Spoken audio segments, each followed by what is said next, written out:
为着要帮助来台湾读册国外学生学台语，中正大学的台文研究所团队是开发出一个线顶的 AI 学习台语的系统，让国外学生会当用因家己的母语，就来学习台语，唔免去透过华语，让因会当更较好理解咱台语的发音甲语法。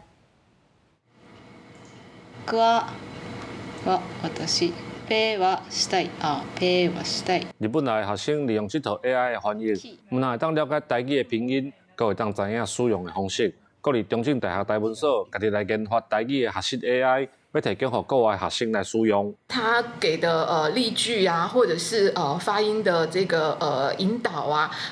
可以让他们更能够去想象说，这句话可以用在什么样的状况，使得他们更能够去想象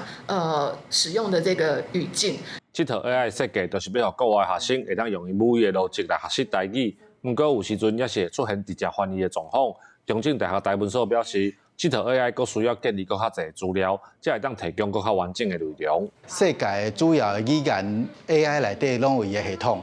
咱只要甲这系统甲台语做接续，免除了华语中介这个问题。就是讲咱教台语唔免佫经过华语。资料库无讲介做完整的，所以爱佫慢慢来这个就讲饲一寡资料啦，是讲一寡迄个语法，和一寡台语专用的语法。这套对照国外语言的台语学习 AI， 目前拢是由中正大学台文所的团队家己来建立资料。台文所表示，因暗算针对8个国家来设计台语合适的内容，目前嘛才需要一寡资源的协助，让这套台语学习 AI 会当愈来愈丰富。记者林慧婷，家己报道。